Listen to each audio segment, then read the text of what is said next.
Welcome back to Whence, a Freemasonic podcast featuring research papers and discussions related to Freemasonry. I'm your host, Brother Robert Johnson. This is episode 167, take 2. So, it's take 2 because I recorded this entire episode, and then I discovered that I wasn't using the correct mic input on my computer. My own fault, I forgot to check. So I have to re-record this whole episode. In any case, moving right along. In the news this week, I just wanted to mention that if you haven't checked out the Chicago Dyslexia Center event, which is the Tennessee Whiskey Tasting and Cigar Smoker, I would urge you to check it out. It is $65, and what that's going to get you is a 3-pack of premium cigars, an assortment of Tennessee whiskeys for tasting, as well as coffee, soda. There'll be Italian beef and pasta. There'll be coffee, all that good stuff. And there's going to be a person there rolling cigars. There's going to be a guy explaining everything you want to know about them. The proceeds are going to be given to the Children's Dyslexia Center of Metropolitan Chicago. It has a 98% success rate in their program. It's a very worthwhile cause. It doesn't operate without us.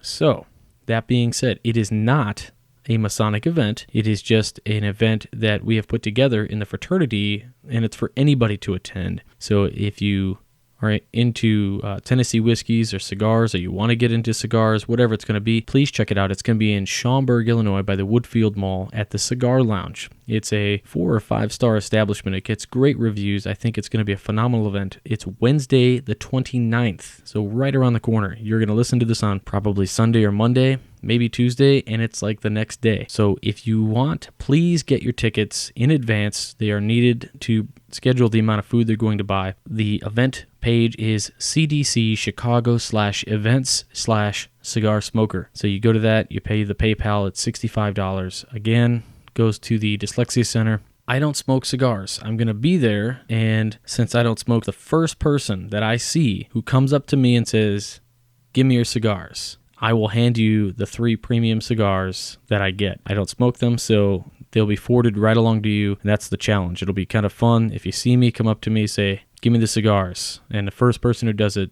gets them. So check that out. I hope you guys enjoyed the latest episode of the Masonic Radio Theater. We had a lot of fun doing it. It was an old Tyler talk. Brother John Ruark and Jason Richards from the Masonic Roundtable were in it. They did a fantastic job. Brother Nick Johnson was our announcer and did our commercials as usual. He did a fantastic job. I just have to say thanks so much for recording those spots, guys. You really helped make this show exactly what we aim to be. Lastly, I wanted to say that I was elected to be the master of Waukegan Lodge number 78 last week at our stated annual meeting. I did accept, and I can't wait to serve the lodge and the district. Our open installation of officers is going to be on November 8th at 6 p.m. So if you're in the area, come on out. If you're not, it is an open installation. That means the public is welcome. We will probably be live streaming the event for some of the brothers who can't be there, who may be sick or whatever else. So if you can't make it and you want to check it out,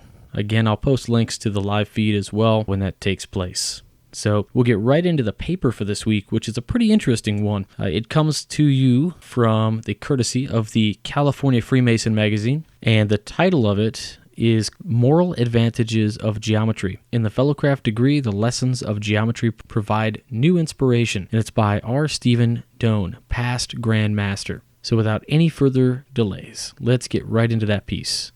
In the master's lecture of a Fellowcraft degree, we are told that, quote-unquote, geometry, the first and noblest of sciences, is the basis upon which the superstructure of Freemasonry is erected. By the time we reach this lecture in our Masonic journey, we probably have figured out that the medieval stonemasons from which our fraternity evolved used geometry to design and erect the structures on whose construction they were employed. At this point in the lecture, we expect additional instruction to the symbolism inherent in the builder's trade. Instead, the master throws us a curve. He tells us that geometry can help us trace nature to her most concealed recesses in order to discover the power, wisdom, and goodness of the great architect of the universe. But what does geometry have to do with God? Geometry, mathematics, builders use it to resolve questions of shape, size, and relative position of the parts of a structure. The master then states that through geometry we can discover how the planets move in their respective orbits, and accounts for the return of the seasons and variety of scenes which each season displays to the discerning eye. More confusion. How do the movements of planets and the change in seasons help us learn how to do good and be a better man? The master continues, quote unquote, "Numberless worlds are all around us, all framed by the same divine artist, which roll through the vast expanse and are all conducted by the same unerring law of nature." What is the master's message? The reference to the, quote, unerring law of nature is an important hint. Geometry is a Masonic symbol, but its symbolism goes far beyond the lessons of the builder's trade. It is much more profound. Geometry relates to the nature of God, or the supreme being as we Masons refer to the divine. This symbol is designed to help us better understand the nature of the divine and what is expected of a moral life. Most of us would probably agree that God is not a person sitting in a carnelian throne with wheels of fire. God has been referred to in that fashion, but we understand the reference to be symbolic. We cannot see God. We can only know God by what God does. This is nature's role. The planets move predictably in their orbits, and seasons change in the repeating cycle. There are forces in nature, sometimes violent, which can disturb the predictability of life. Yet all things return to the pattern we recognize. The world may change, but a certain balance or harmony always reemerges.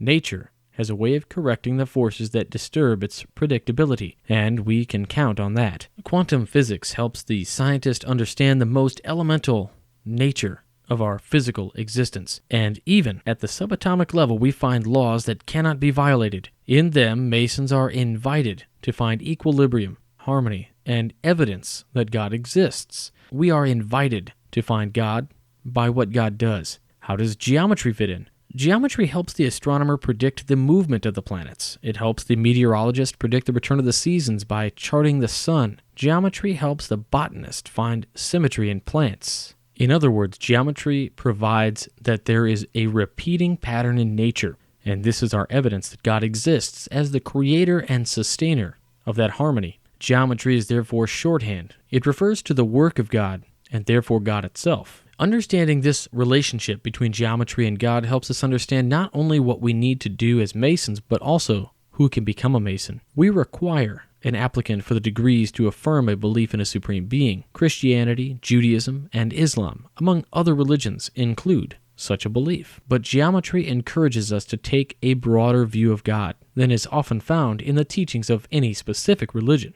It encourages us to find the supreme being in the harmony of nature, that religion in which all men can agree.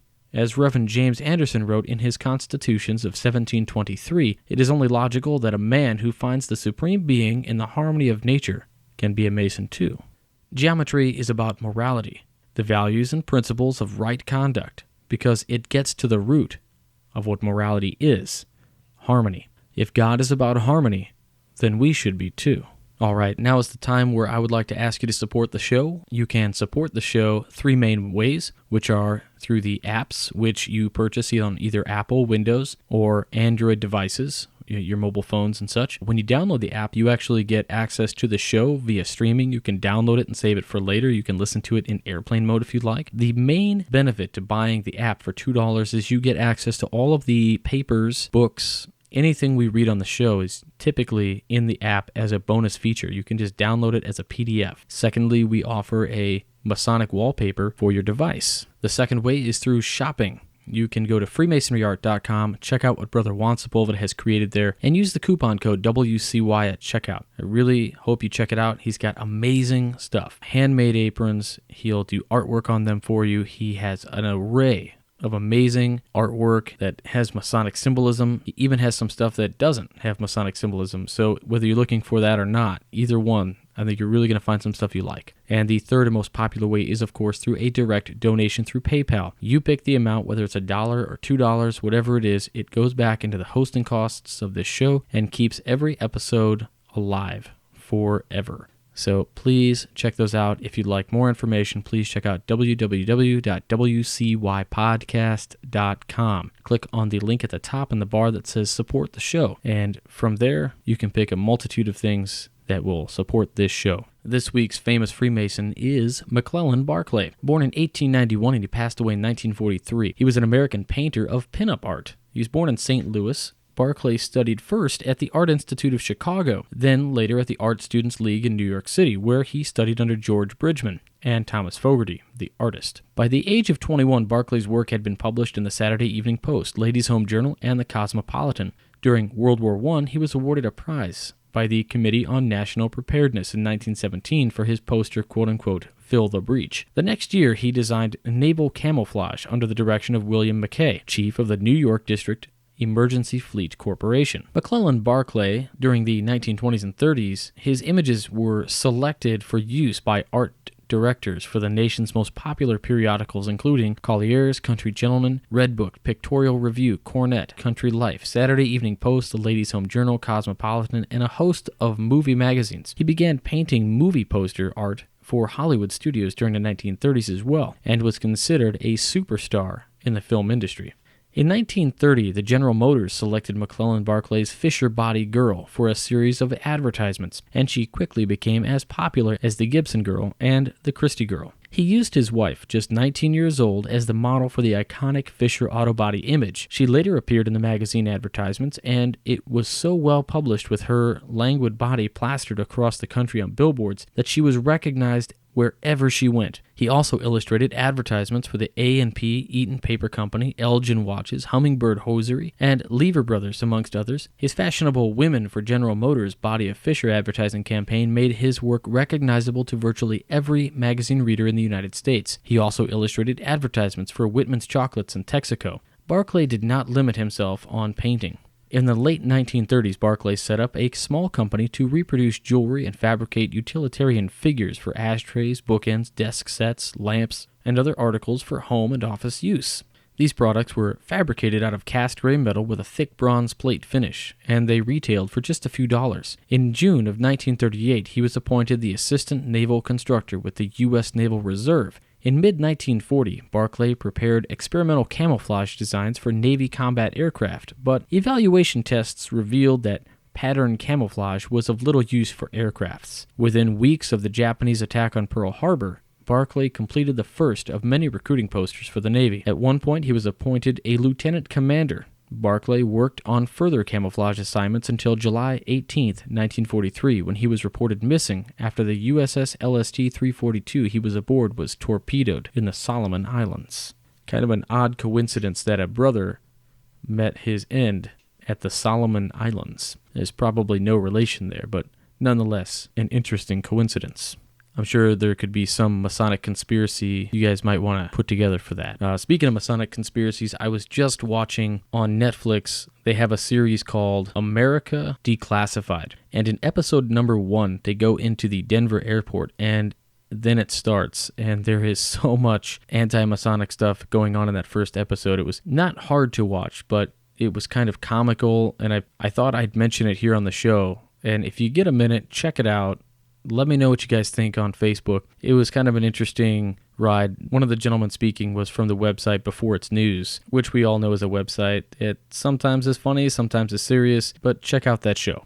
And that's it for this week. It was a little bit shorter of an episode, and that's just due to a very busy week. So find us on Facebook. Check us out on Twitter. We're on Google Plus at the email address wcypodcast@gmail.com. If you'd like to email me, you can email me there or at admin@wcypodcast.com. Don't forget about the Masonic Roundtable, which airs on Tuesday nights, 10/9 Central. It's live on Google Hangouts and on YouTube. It's syndicated forever. I won't be on the next upcoming show. I'm going to be performing an 8th degree for a good friend of mine. That will be very fun, I think. Please check out the Masonic Radio Theater, which, again, we just wrapped the second episode. I think you guys will really enjoy. It's a shorter one at about 12 minutes. Bill Hosler is doing a fantastic job putting together additional scripts. We're going to be getting those out soon to the players. I'm writing one myself, and then I'll send it over to Bill for him to polish it up. And last but not least, check out the Midnight Freemasons. That is the website that made a lot of this possible. So you're going to check them out on Mondays, Wednesdays, and Fridays because we have amazing content, 3 articles every week. It's never a repeat. It's always fresh information, and I would urge you to check it out.